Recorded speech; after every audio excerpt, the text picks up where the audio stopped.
And welcome back, Grief Nation listeners. I am so honored to bring on our guest today, which is Dr. Angela Powell-Smith. And our Grief Talk section is on a closer look at homicide survivors. Hello, Dr. Angela Powell-Smith. How are you? I am doing just fine. How are you? I'm great, and I'm so honored to have you on the show today. It's been a journey of us trying to get on today, but we're here. Praise We're God. here. I mean, between my internet and what was going on with yours, like you said earlier, the devil will not stop us on this day. Uh, Not today. yes, to get things done. So I'm going to go directly into asking you some questions here on the show today. So Okay. tell us a little bit about your journey being a homicide survivor. Well, my homicide survivor journey has taken on so many faces and it has so many layers depending on what's going on. I think one of the greatest challenges has been for me erasing my husband's name as if he didn't exist. I go to the bank and his name is on the checkbook and it's like, well, he's not here anymore, so you might as well let it go. Mm, And so people can be insensitive. yeah. And so that's kind of been the biggest thing. Or, I still go to the property where my husband, that was our rental property where he was killed.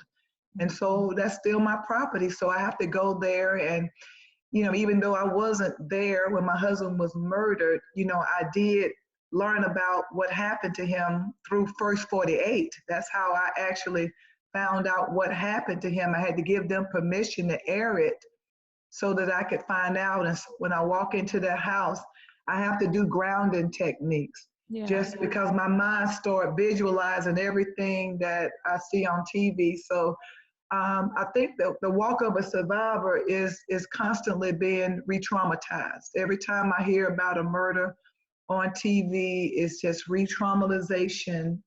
So it's just learning to embrace that is just part of my journey and try to anticipate when these things are going to happen so that I can stay grounded, for myself, for my sons, and for my grandchildren who still not used to seeing me without their grandfather. Yeah. And so I still see the tears swell up in their eyes and things like that. So that's been kind of the journey and just trying to be there for other homicide survivors because it was interesting before this happened to me. I was actually a treatment provider for the Fulton County DA's office, and I was working with homicide survivors and trying to help them get the paperwork together for trying to get some compensation and some support during this time of their loss. And I guess less than a year later, here I was in the same situation that they were in, and remembering that there was paperwork, and so now I just find myself just trying to get out information that I'm learning because to me there was no help for me. Here I am, a licensed professional counselor. I'm a doctor, and I'm saying, okay, what about me? Yeah. And it was a year later before I actually was able to convince them to start back with a grief and loss group that started exactly on the day that my husband was killed. Mm, And now it just disintegrated. And so my quest during this homicide journey is just to learn as much as I can about us so that I can share that information with us because who else best to share it but us? And so the more I started looking at the research, I said, oh, okay, I understand that. I started really seeing the complexity of what was going on. And I was saying to myself, wonder why I'm not seeing homicide survivors coming through counseling. mhm. And I realized that they were actually coming through, but it was the questions that I began to ask. Have you ever had anybody in your family that was murdered? Mhm. And then that was when I was getting the information. If you say, well, ask a person whether or not they lost someone, they'll say yes, but Mhm. that's all they would say. But if you say, have you ever had someone in your family ever been murdered? Mhm. And then that changed the whole complexion. So it just Yeah. changes faces every day, and I just stay connected to God and sing my way through it and look for the beautiful things in life and come down here and look around and embrace all the things, that was connected to my husband and the things that we worked toward and Mm-hmm. just try to make it a good day. Yeah, yeah. Can you kind of share just briefly some of the details surrounding what happened? So our um my concept with also having this audience to speak to, I want people to learn how to share their story, and not to a point that it's going to affect anyone else or trigger anything, Mhm. but just Mhm. some of the details of what happened that night or that day. Well, it's interesting that I actually wrote this down in a book called Even So.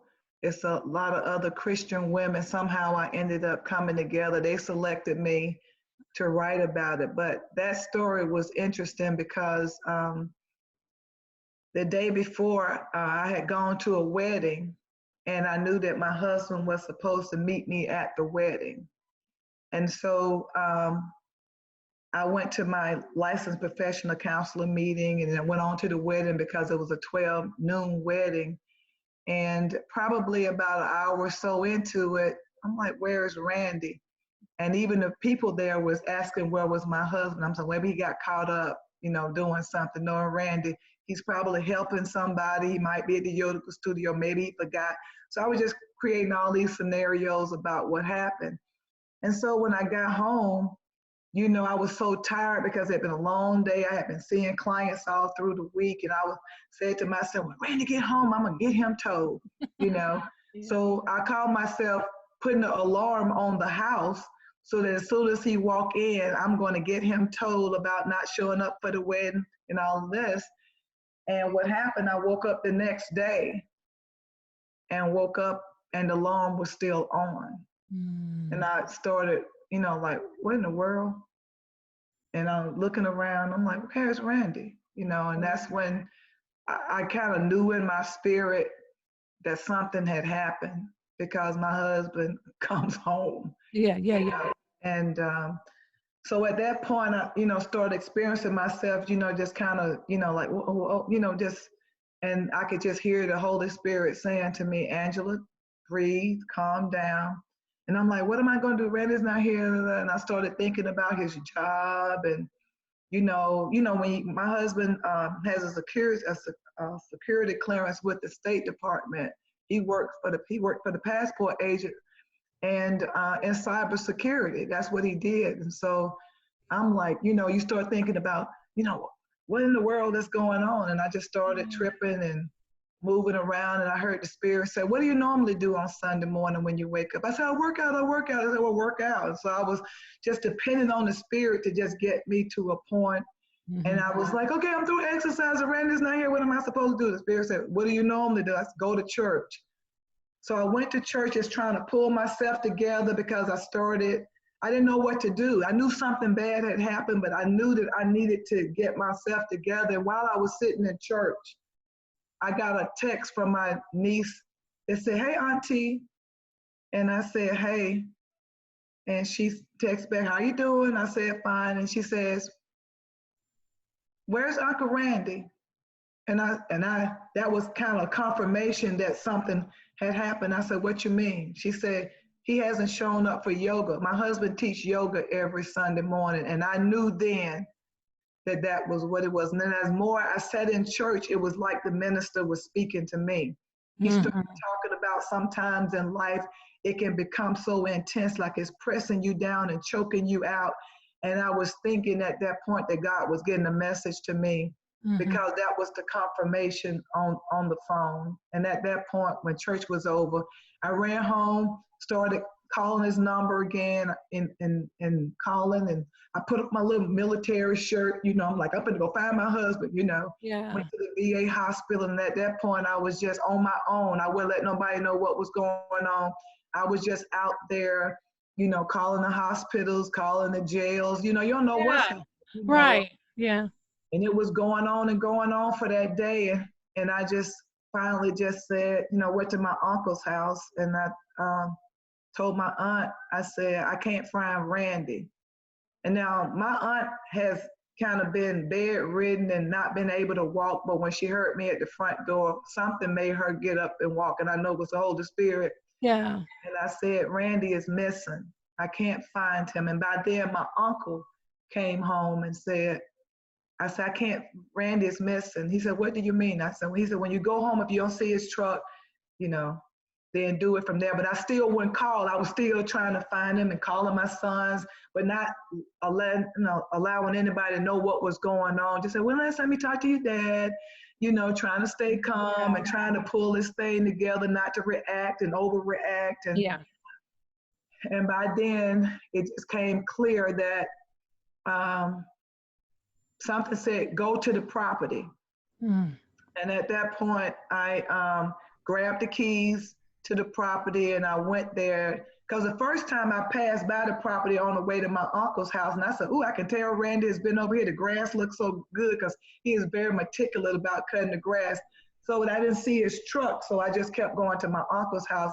But when I decided that I need to go to the property, I called my cousin, who is a police officer for the Atlanta PD, and I called my brother-in-law, who I had been calling all morning. I said, I'm going to the property, and they said, well, we'll meet you over there. And when I got there, you know, my cousin was there, and my keys wouldn't work. Now I know I got the right keys, but I believe that that was the Holy Spirit keeping me from finding him. And so we agreed that we needed the fire department to come, and they came, but they wouldn't climb through the window. So my cousin, she climbed through the window, and I was climbing through the window behind her. And she said, Angela, don't come in, don't come in. And I'm like, don't come in. So I ran from the back, you know, of the house to the front. And when she came to the door, she was calling homicide. And everything just kind of blanked out. When I don't know what happened. Yeah. All I know is when I came to myself, I was on the ground. I was dirty. So I don't know whether I got on the ground screaming and rolling and wailing. All I know is I had never heard myself sound like that before. I bet you, I believe that they could just hear me all over Georgia, just screaming and wailing. And then once I screamed and wailed and kind of pulled myself together, I've been kind of pulling myself together ever since. Yeah, got it. I understand. Oh, I'm so sorry that you had to experience this, you and your entire family. But who is Sergeant Major Randy Lewis Smith? Let's just Well, talk about his life and who he really is. yes, my husband, some people describe him as a man's man. I mean, he was, we were married 33 years. We dated 2 years before we were married. And actually, the house that he was killed in was actually the flower shop that I met him in. Wow. So that house has a very special meaning for me and my family, because we spent a lot of time delivering flowers, because he was actually the manager of a flower shop when I met him. Oh, And I was there just helping him out, volunteering. yeah. And so, I mean, he, a gentleman, fun, loved to dance, loved music. And, you know, he always called me the bride of Jesus, because I was just a Christian and I was just holding on to everything. And when it came down to God, me and God, and that was my relationship with God, and when nobody gonna get in between that. So I think he just kind of accepted the fact that that's who she is, the bride of Jesus, and that's what he would call me. And so we just had just a beautiful life of having fun, raising our sons. We have 3 sons and 4 grandchildren. Actually, the 4th grandchild was born 3 days before Randy was killed, so Randy never got to see my grandchild. They had just left and had to turn around when she was pregnant when they was here, and then by the time they got back to Colorado, we was calling them, telling them that we had found Randy dead. And so so that has been you know, that has been it's almost like he was such a happy person, and we just had so much fun. I described us as macaroni and cheese. You just couldn't separate us. Every time you saw one, you saw the other one. We were just like iron sharpening iron. We was always pushing each other in the career. I wouldn't even be a doctor or a licensed professional counselor if it hadn't been for him. Like, well, Angela, you were in this field, and in order for you to be your best, you're gonna have to do this. And Yeah. so I was doing my mastery over here on the counseling side. He was in the military, E9, and when he retired from the military, out of the blue, he decides to become a yoga instructor. So imagine that. So you can see that picture right there with him actually in the bow. Yeah. That was the picture that ended up on the news. I couldn't believe it because it was the yoga community that became so upset that he didn't show up for yoga. Oh my And God. so that was the picture that went out all over the news, TV, and I'm like, oh my goodness, I'm sure Randy wouldn't like that picture out there. And so it's just, like all marriages, you have your ups and downs, but for the most part, we were friends. Yeah. And we loved being around each other. And we had had this annual family day reunion. It has always been the Monday of Labor Day. We always had it on the Sunday. And so this was his chance to always be the backyard DJ. He and I would cook all the food, and we would invite as many people that our house could hold. The whole neighborhood was invited. So this is what we did. Yeah. So this is what happened a week before he was killed. Everybody was actually at our house that Sunday before.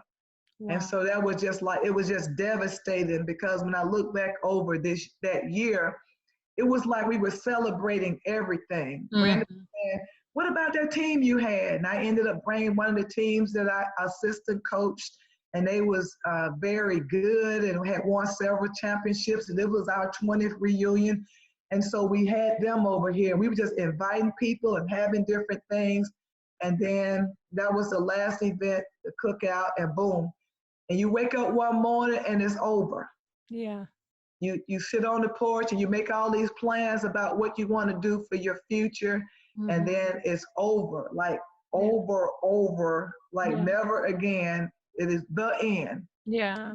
And so that's who he is. My husband was a genius. My husband knew everything about everything. And if he did not know it, he would Google it. He would find out. Even in his job, he had mastered his job in cybersecurity. His networks were always getting an A+.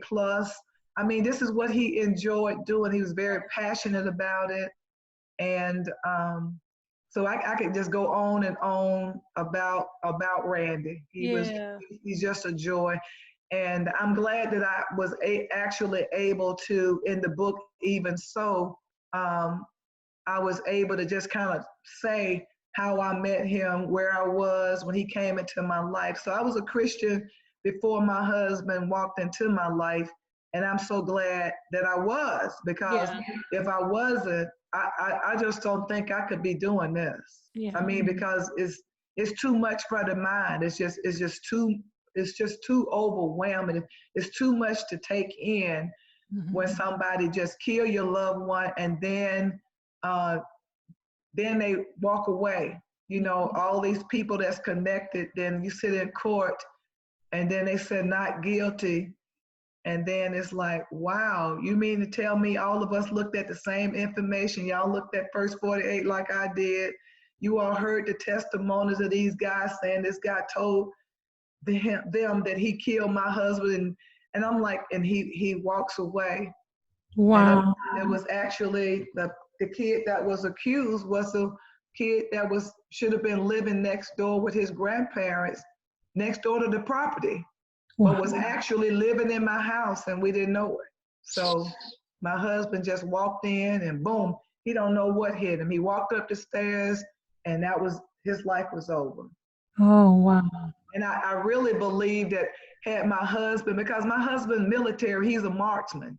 Yeah. And I really believe that had he not been bobbing to his music and, doing that thing. He had just got through teaching yoga. He had just been to yoga. He had eaten a good meal. He was in a good space. He was going over there to secure the property and to cut the grass. And in his mind, nobody was in the house. Yeah. So Oh. I really believe that had he had that music turned down, and he would have been able to hear somebody come, So Yeah. Oh, wow. wonderful person. If you ever, I wish that you could have a copy of this, his obituary, because I tried to write about him so that people would know about him, and even a scholarship. I contribute to a scholarship through his high school, David T. Howard High School, and I give out a scholarship every year in memory of Randy, and I give them a copy of his obituary so they can see the pictures and see Right. what person he was and read about it. They would know there was a real person. Right. Absolutely. Well, that's such a great way to honor him with this scholarship. Oh, wow. Yeah, yeah. Can He you loved to read. really?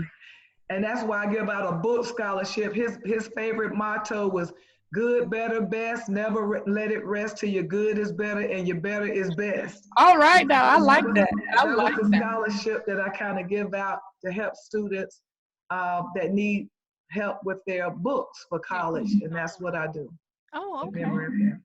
That is awesome. Can you explain to us like some of the complexities along your journey and how you've moved through each of the stages of the grief process? Well, when I think about the grief process, it's a little different for me because um, I never grew up. I didn't grow up fearing death. I grew up in an environment where the older people in our church kind of saw death as a part of life, and so I never kind of like, oh, death. And then, my senior year in high school, my senior year in college, I thought when I went to college, I wanted to be a funeral director. So on my internship at a funeral home, and that's when I realized I wanted to work with families. And so I had the opportunity. So grief kind of takes on a different spin for me in terms of when I look at the stages. I look at denial, I look at anger and bargaining and depression. And I was just never there. When I see things going on in the world and happening to everybody else, and when it happens to me, it's like, why would I think I would be special that something crazy wouldn't happen to me when I see it happening to everybody else? And so I would say in terms of grief, the stage, I've been in the stage of acceptance. I've been there. I'm a grief counselor. I've been looking at death a very long time. So I always have embraced it as a part of life. I don't get intimidated by it, but it does hurt. But it is what it is. So that's how I see it.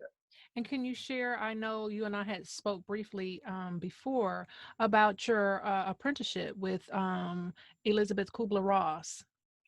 Well, that was interesting because at the funeral home, we had to at my college, Talladega College, I had to do a senior project, and it was entitled Attitudes and Customs Surrounding Death and Dying.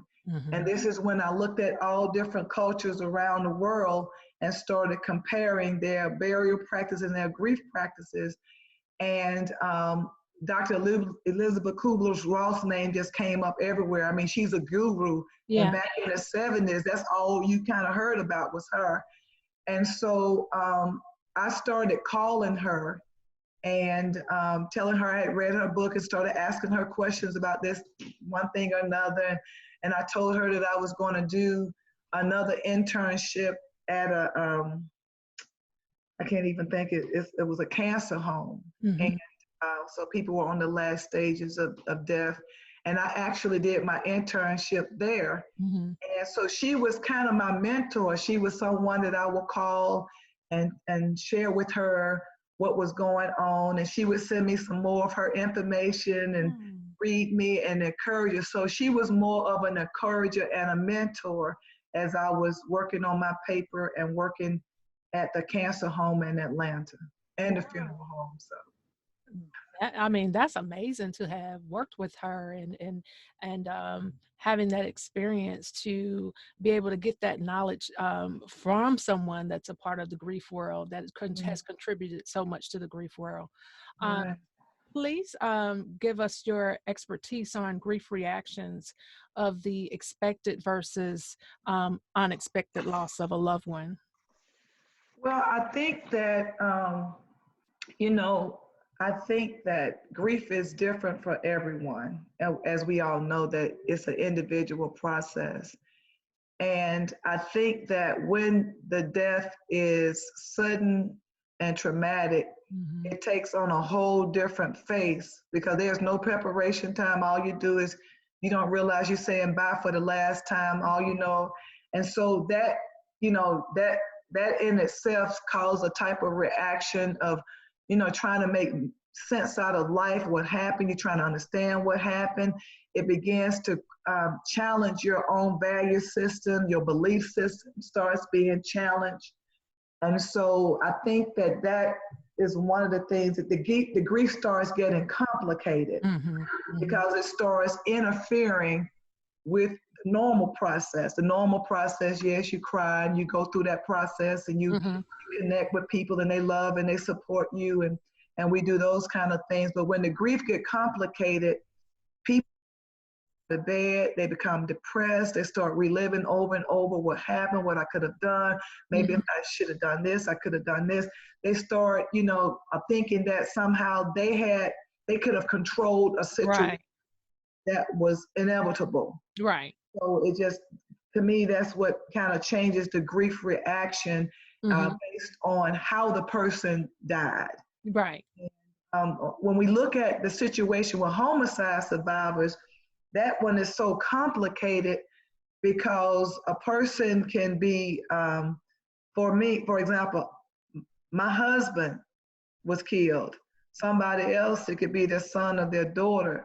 And even though it was a murder, what we have in common, it's going to be different based on the relationship and the role that they were playing, even the role that the person was playing within the family. Because you say, Hmm. example, you have a son that was murdered, and that son may have been the breadwinner for the home, then Hmm. that home can really be upset if that person was, a chief contributor Yeah. to what was going on in the family. And even if the person was murdered and maybe they had some negative things going on in their life at the time it happened, and people respond different to that. And for a homicide survivor, it's so intrusive. Yeah. You have all these people coming at you, asking you questions. And I guess the most disturbing thing, I guess, with that process is for somebody to say, well, what did he do? I mean, Yeah. what do you mean? What did he do? Mm. And it's almost like you have to do something to be murdered, or you have to, and it's like people just carrying on their lives and, and someone kill you. So I think that it gets complicated. And if it's a cold case where it hasn't been solved, Hmm. that makes it complicated. Yeah. Uh, a family member that killed another family member, then that complicated. And Yeah. I think that the homicide, how the person died in a relationship, it can just continues to unfold and unfold and unfold, Yeah. depending on, what happened. And a lot of times you still don't know what happened, even with that. So I think that that's what makes it so complicated, is because you're just blindsided. And Hmm. and you can't answer questions. You can't ask questions to the person, and you just left empty, trying to make sense out of kind of what happened. Yeah, yeah, and I totally agree with you. Like you had touched on, you never got the opportunity to say goodbye, and with Mhm. expected death, there's some pre-planning of services or whatnot. So that kind of gives you some, difference of the variation of what the two are, and Yeah, not being able to say goodbye is very, very difficult. And I can only right. imagine to in the time that we are in right now with this COVID-19 and having having the opportunity to say goodbye, and your family member could be sitting outside in the car. That's one thing that I've learned. So many people are sitting outside in their cars because their loved ones is on the inside in ICU, Right. and they're not wanting to leave. They're just spending their life and time in the parking lot of the hospital, Mhm. because we've never had a time like this. So Right. like I said, grief in itself is very Right. individualized, and you don't know how to handle it. And now that we're up under these new circumstances of how to work through illness, sickness, and what our world is looking like now, it has to be Mhm. that I wanted to touch on that topic, because Okay. it's like and initially with our current pandemic, it's expected, but we don't know if the person's going to make it, because a lot of people have made it. And then it's unexpected because we didn't know what this thing was, you Right. know? Right. So, I just wanted to definitely get your viewpoint, and thank you so much for talking about how homicide addresses the family and what that looks like in the different forms of, if Mhm. you said, another family member harming another family member. Mhm. Just Mhm. so many different areas of death, especially Uh, dealing with homicide, that affects right. us. So, affects everybody differently. Um, Right. but I just have to give kudos to all of your amazing work, because even like you and I you had shared with me that a lot of your work that you already was doing happened prior to the loss of your husband. So since your work speaks for itself, please share the consulting work that you've done for our communities. Well, as a licensed professional counselor, people call you and, they seek counseling. And one of the things I've learned that they'll come in to counseling for one thing that they think is going on, Mhm. and then it ends up being a grief and loss issue, whether it's a person losing their job or Mhm. a little girl losing her doll or whatever. Grief is grief, loss is loss. And so I think that most of my colleagues kind of see me as the grief guru. So because they tend to refer their clients to me as it Mhm. relates to grief and loss. And one of the things that I've done, and my sister kind of joined with me. My mother was a gospel singer, and that's what she did. Even though she was never made it to the big scene, she was a heck of a singer. And trying to figure out how to honor her because she did so much for our church. The first year we kind of had a reception, celebrate my mother's 1 year in heaven. Mhm. And so she died in 2003. And I know I was struggling with that death. I'm like, how am I going to go in this church again? My mom was playing the piano. Da, da, da. And one of the things that I learned was she gave so much back in music. So what I've been doing for the community, I've had it's called gospel music therapy. And Oh. I've been doing this since about 2005 or six. Mhm. And so once a year, I have a gospel program. I bring in all of my friends who are musicians and singers and dancers, and I bring obituaries that I've collected down through the year or whatever, whether it's Yeah. a funeral that I had to sing at or whatever. And so we would celebrate that. Actually, this is the weekend. If Oh, wow. COVID-19 had not been, my sister and I would have been preparing. The program would have been tomorrow from 3 to 5, and I would have had a church full of people here, and they would have been bringing their pictures of their loved ones. We'd decorate the church with them. And I have a singer that may be singing about if you lost a mother, this person would represent the people that lost a mother or lost a brother. And so I've been doing that since 2006. The other thing that I've been doing, that was a podcast that I did in 2017 with Dr. Pam Thompson and Dr. Charles Massey that we did on grief and loss. And I was talking about, my experience and some of the things that people would do, and they didn't mean any harm when Mhm. people say the wrong things like, well, he's in a better place. Well, in my mind, the better place is here with me. Right. And so I've been more just educating people, and we would have a skit at my mom's program, and we would make up and things that people would say to you doing when you lose someone, so people could get a chance to see what it sounds like. when Mhm. somebody tell you, you need to get over that. You still dealing with that, girl. You need to move on, Yeah. like that. And so when I wrote the article last January, I give it out. I give out CDs, that podcast. I had it made into a CD. If I see anybody or hear about anybody struggling with grief and loss, I said, give me their address, and I would just mail it to them. Now I just pass out the article, anything where there's a gathering with homicide survivors, even the movie, I think it was American Son. We had an opportunity that the homicide survivors were the first ones that were they allowed to come in and view it. I came in, viewed it, passed out this research, because what happens is that there's nobody educating us about us, homicide survivors. And so I've just kind of taken it upon myself to find out, was I going crazy? And then I found out what was normal and what was not. And so now I can say, hey, that's normal. Here it is. Here's the research.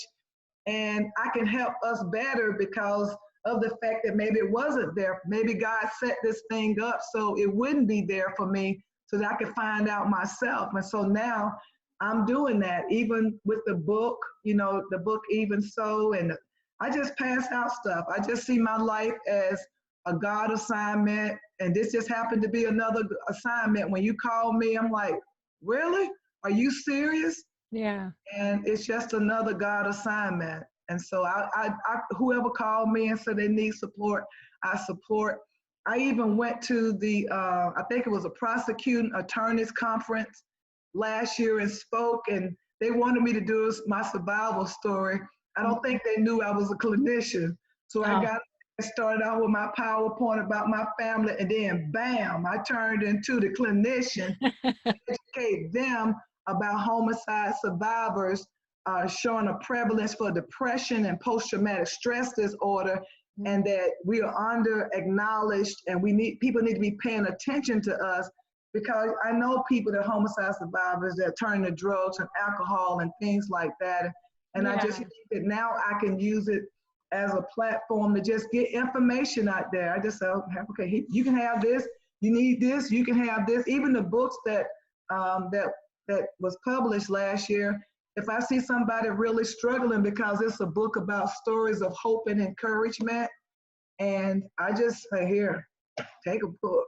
Yeah. So you do a lot of other things in the community too, that I've been reading about the substance abuse treatment for the state and other evidence-based social skill training. Can you tell us a little bit about that?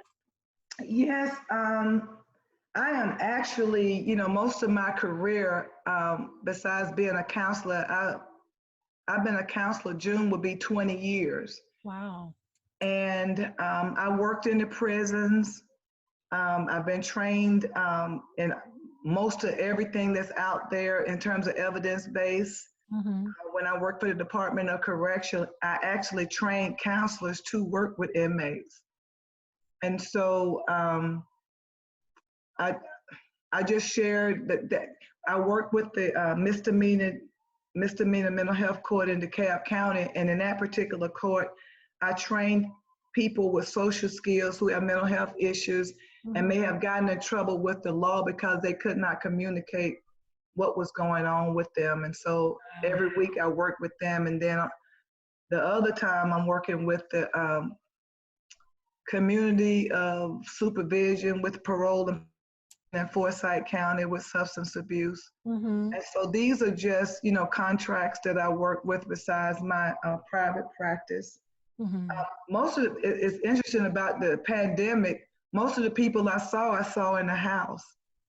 Oh, When I would call them and they would say, I said, do you prefer to come to my office or would you like me to come see you? And they said, you come see me. I'm like, yeah, some people don't want to come to an office.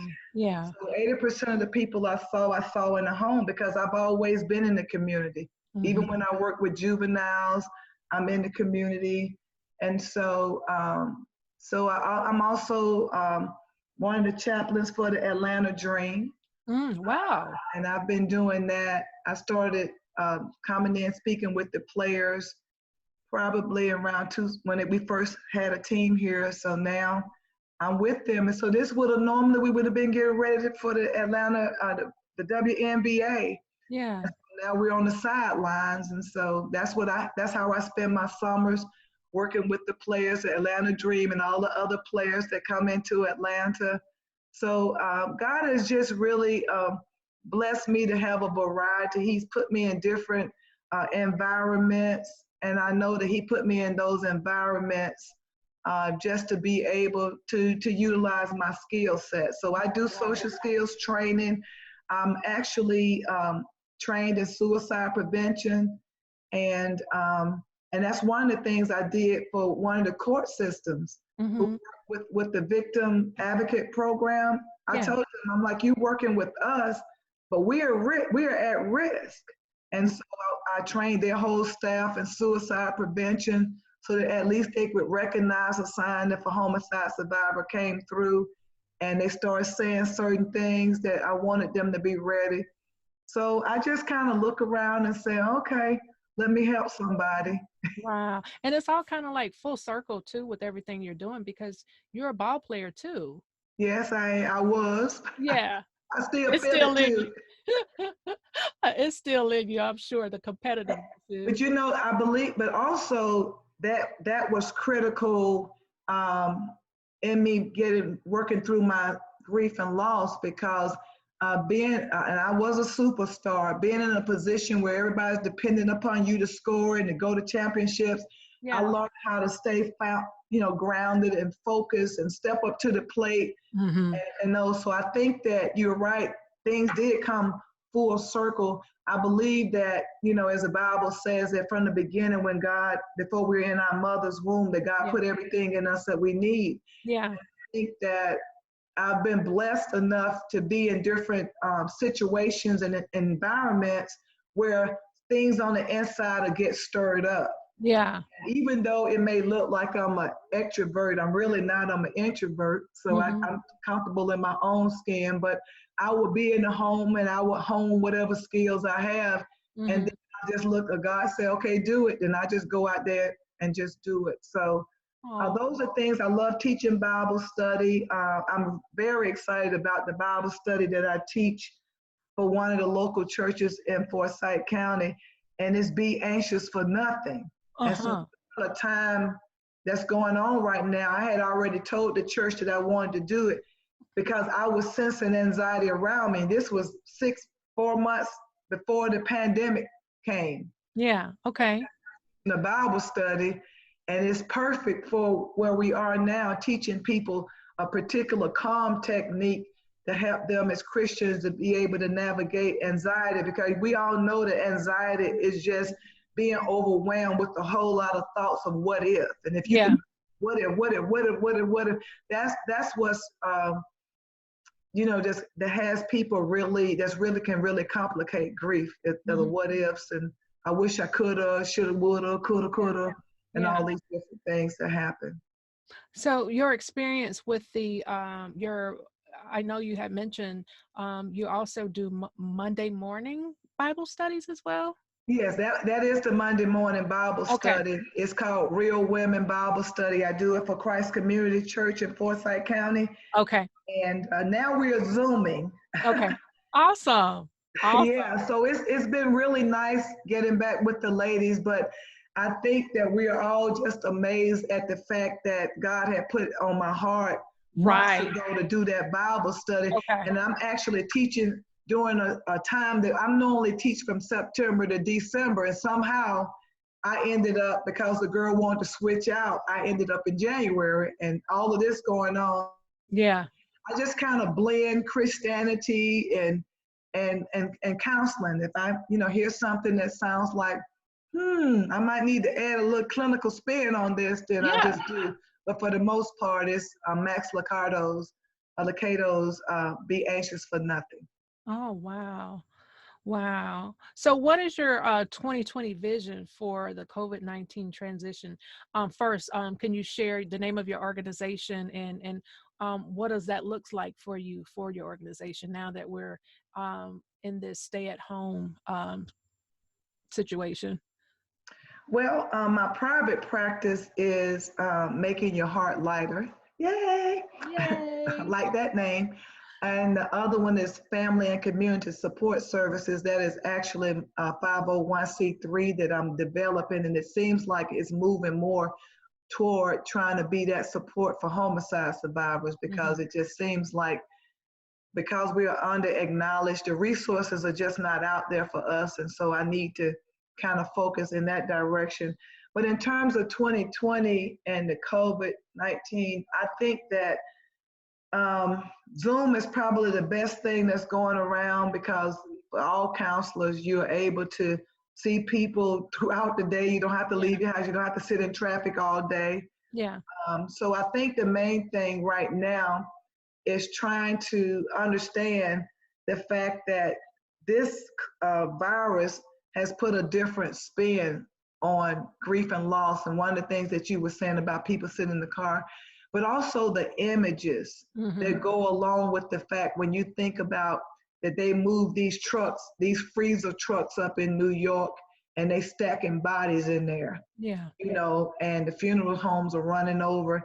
And to think about the thought that somebody's loved one would be in one of those coolers and they're waiting for them to come out, and just not being able to ride in a family car, or 10 people coming to a funeral Right. at a time and being spaced out, not being able to have a repast.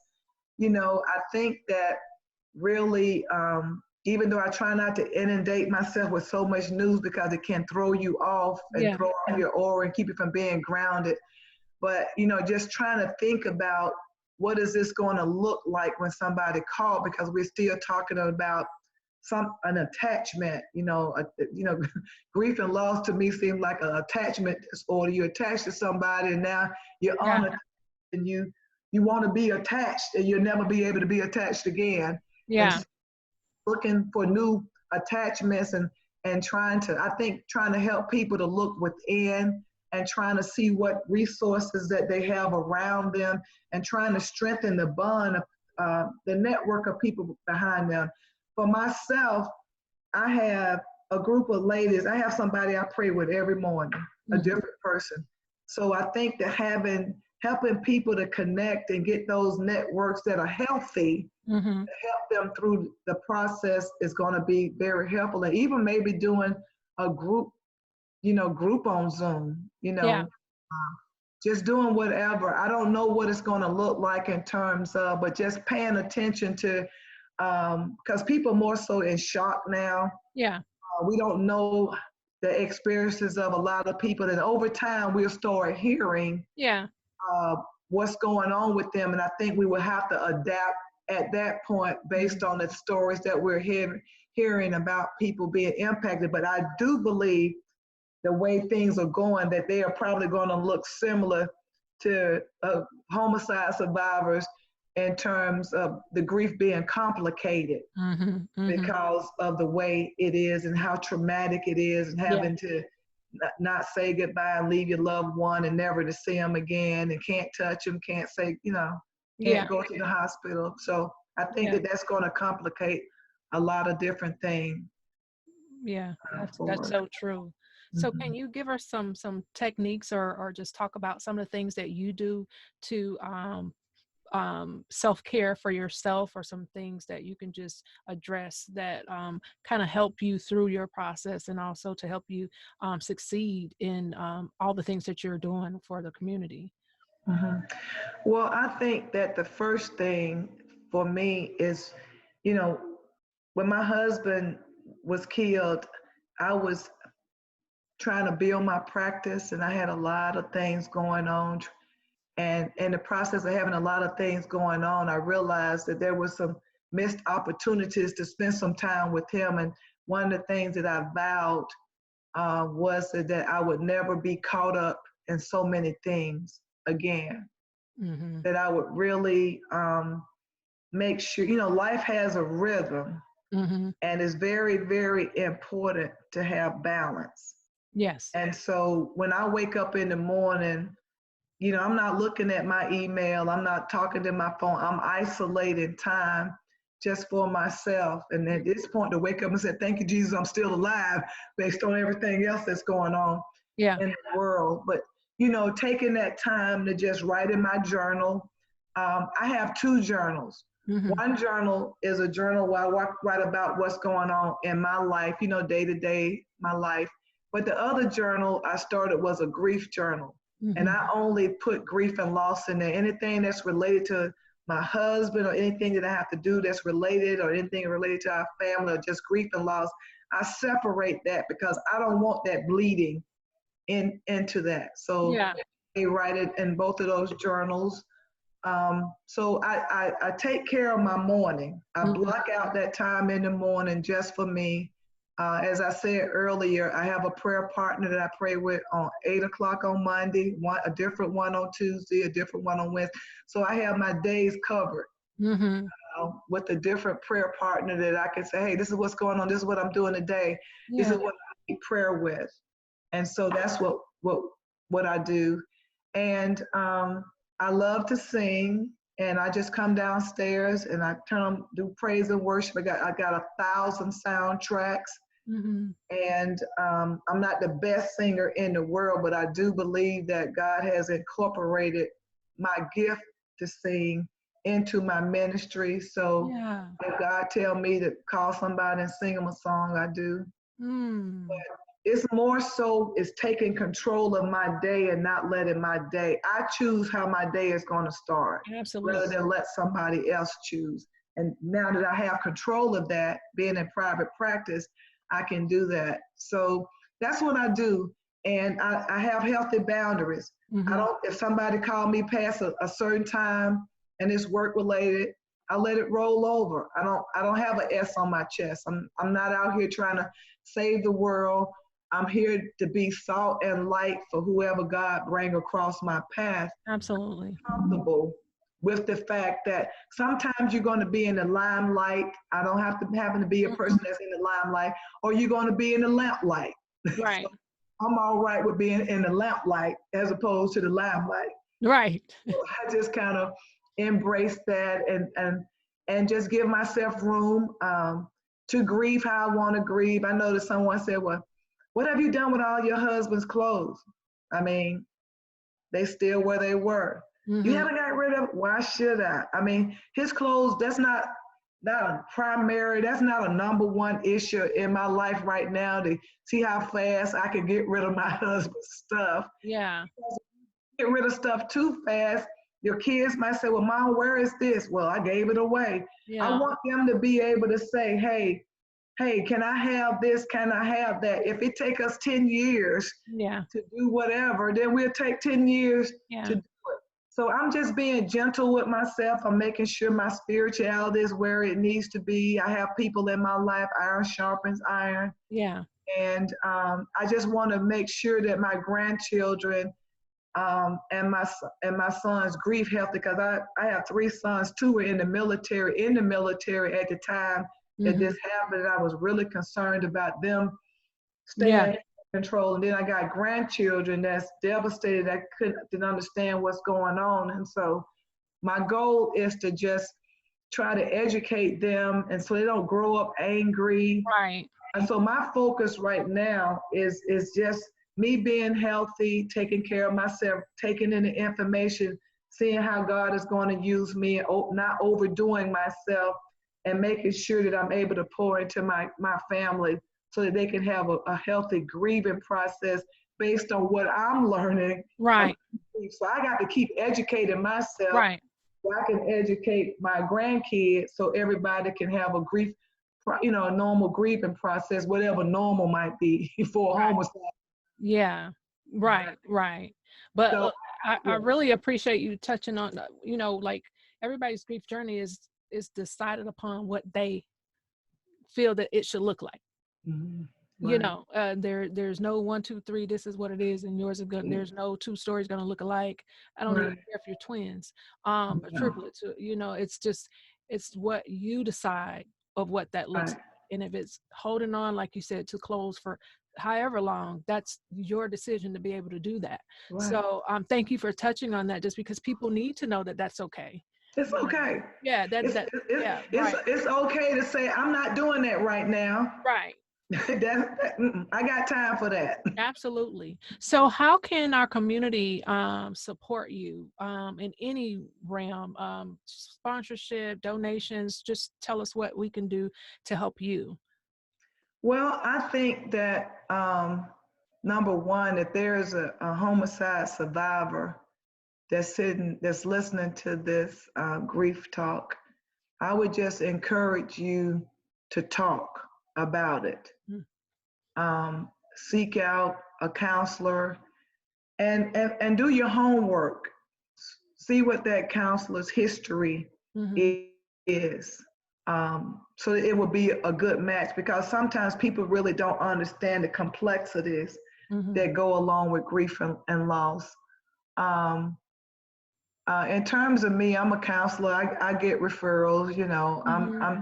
I'm not trying to bust out the seams, trying Yeah, I got you. to save the world. You know, um, I would as you know at some point I would like to be in a position because I do. I would like for you all to buy my book, even Yeah, so. see? Yeah. Okay, and the reason I say that is because I use the money from this book to Mm-hmm. actually for the 501c3. So if I need to go somewhere and speak to homicide survivors or go to the victim courts, the DA's office, Mm-hmm. it gives me an opportunity, even though it's me putting back my money back in it, Yeah. and it's an opportunity for me to say, hey, I'm doing something about it. And what I love about this is there are about, let me see, 2, 4, 6, 8, 10, 12, 14. It's about 14 of us. At least I only know about 4 of us, Uh-huh. in this book. But it's stories of hope and encouragement. And there's so many different stories in there. If somebody get the even so, Sharon Burcham, Burcham, she was the one that compiled the 14 stories together. And she just walked up to me one day in church and said, hey, the Lord told me you're supposed to write a chapter. And I said, a chapter about what? I've never seen this woman in my life. And Uh-uh. that's how God does me. He had just, stuff had just come my way. And I know that everything that I'm doing at home and preparing is I'm preparing it because I know that there's going to be a divine assignment out there for me. Right. And I just try to step into it. So if you could purchase that book, Mm-hmm. that would be great. If you would just speak up, Yeah. just speak up and don't keep it on the inside and not, think that people don't care because there are people out there that care. We're doing this podcast because we care. Yeah. And I just want you to know that sometimes you look at the news and you think the world is just crazy. It is, but within the craziness and the chaos, there are people out there that really believe in God and Jesus Christ and the Holy Yeah. Spirit who are actually out here want to be salt and light. Yeah. And I just believe that, anything that you can do to help yourself is helping me. Yeah, absolutely. Because that's one less emergency, a mental health emergency that we have to deal with when you speak on what's going on the inside. And you know what I really love? I really love using pictures to help people to really understand what's going on the inside Mm-hmm. because a picture is worth 1,000 words. And so I just thank God for the opportunity that He allows me to be able to look around and see things, and I can put a clinical spin on it to really help people to understand. So I just think that that's my calling. I Yeah. think that being a doctor and being a licensed professional counselor is just my Christian disguise for God to allow me to get in and out of places that He Yeah. needs me to get in and out of. Right. I think it's pretty interesting of something that my counselor from me going through grief counseling when I first lost my son, she's reached out to me sometime, and from the work that I've done with the training with becoming a grief coach and doing other bereavement type trainings and now being certified and telling and sharing my story through the Evertown Survivor Network, she reached Mhm. out to me just the other day, and I'm like, "Oh, doctor, how are you doing?" And we had this long conversation, and she was telling me how she was transitioning and with her business now, of course, being at home on Zoom most of the majority of the time. And, she's near retirement. And she was just talking Mhm. about one of the things that she thought was going to be able to support her. And that's doing, having her clients do, she would refer them to do peer-on-peer support of an Mhm. individual that could have experienced a similar loss. So she Right. was like, would you be willing to us partner on that if I do come across, because I lost my son to gun suicide, and if I Oh, have wow. clients in that that has the same loss, would you be willing to support them in that? And we kind of work together on that. And I just thought that was just that just took me by surprise, because first I'm like, you're calling on me, and then I'm Mhm. me not even thinking where I am, and I just know where I was at the time of speaking Right. of Right. me spending time with her and going through that whole process.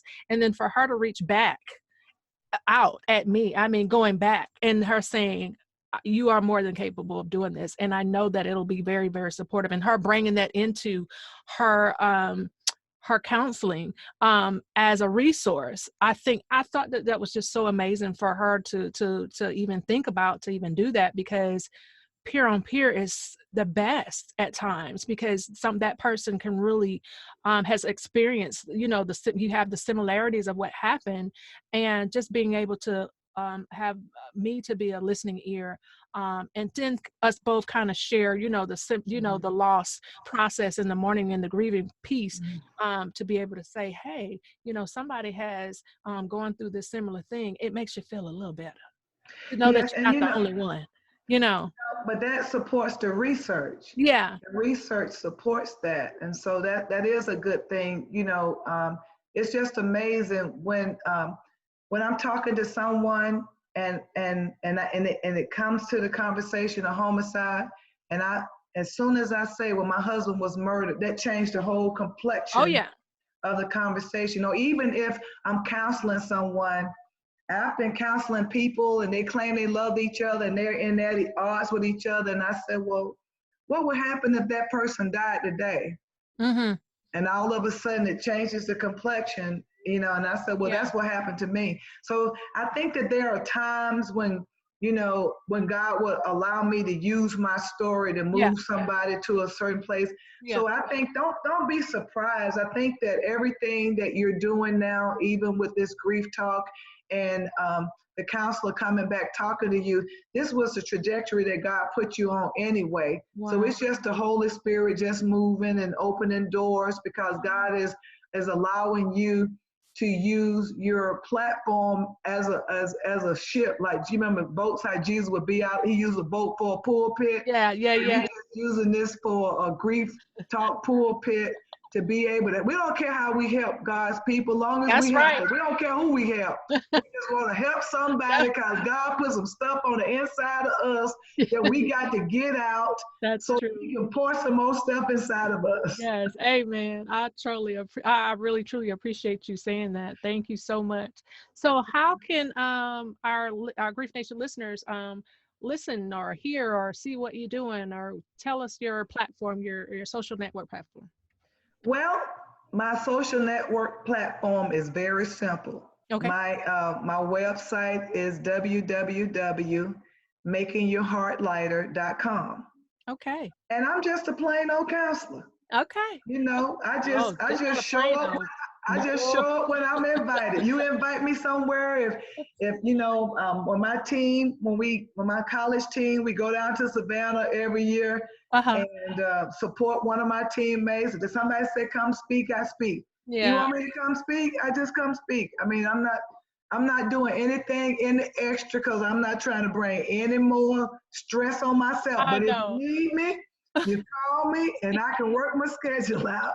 I will come to see you, because I Right. know that will be a part of another divine appointment. And I just Oh. embrace that. I just wake up and say, okay, Lord, just whatever you want me to do today. If you want me to chill, I'll chill. If you want me to read, I'll read. And Yeah. I do life I just enjoy to smell the roses, and I don't let other people's emergency become an emergency for me. But Mm-hmm. one of the things I do believe with making your heart light in my counseling, I believe that there are times in a person's life when they need somebody to walk on us alongside of them. Yeah. And that's what I pride myself on, is that ability to walk alongside of somebody, not tell them what to do. You need to be doing A, B, C, Mm-hmm. but to have an ear. I have a good ear that got a good ear and a good memory. And I just believe that those gifts of empathy and Yeah. being able to listen can take somebody much further than trying to tell somebody what to do. All right. Amen. Amen. And leave us with your favorite memory of Sergeant Major Randy Lewis Smith. My favorite memory of my husband is probably crazy, but at the flower shop on Valentine's Day, most of my Valentine's Day was spent with him delivering flowers to everybody else, and then he forget flowers for me because I'm in the van with him. So probably the first 20 years of my marriage was, once he started doing it part-time, was being out all Valentine's Day, Yeah. delivering flowers all day and all evening with him, and just dancing. He loved to dance, and so we Oh, always danced at home and sing to each other. He sing to me and I sing to him. And so that's why I like being downstairs and being down here singing, because this is where we did a lot of singing and dancing with nobody here. That's just what we did. And yeah. so Oh, that is so beautiful. Oh, that's so beautiful.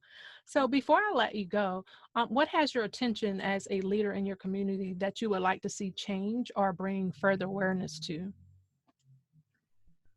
I think that what I would like further, I think it hasn't changed in terms of homicide survivors. I'm just going to stand on that, Yes. because we are under acknowledged and we are at risk. And I really think that people really need to pay attention to the fact, because even when I wrote the article, my great nephew had been murdered, and here I was trying to do an article, and I've heard of two homicides, one in Pittsburgh and one in Alabama, where somebody lost their only child. So even in the midst of all of this going on, homicide is still going on. And I just don't want us to get left behind. I just don't, once these cases are over, people are still suffering. And I would just like you all to remember us. Don't lose us in the process and think just because court is over and the case is over, when you say next, it starts a new beginning for us all over again, depending on how how it was resolved. So I just don't want them to forget about homicide survivors. And I would just like, if you don't understand a whole lot about homicide survivors, hey, give me a call. I will come help you understand the complexity of what's going on with our grief. And so that's what I would say, because families are suffering. Kids are growing up and they're not understanding, and somebody has got to blow the trumpet and say, hey, hey, hey, let's pay attention to this. Well, thank you so much, Dr. Smith. I really appreciate you coming on, and Dr. Angela. I'm sorry I called you either your last name or first name, but I definitely want to acknowledge how you It's wanted still to be me. introduced, Dr. Angela. I thank you, and I truly appreciate you coming on to the show and giving us your expertise and what all of this looks like for you and what it has looked like for you and your family, and how you're making such how you're giving back so much to our communities. I really, truly appreciate your time. Thank you once again for coming on. It's the Miami Night Show Grief Talk. Thank you for having me.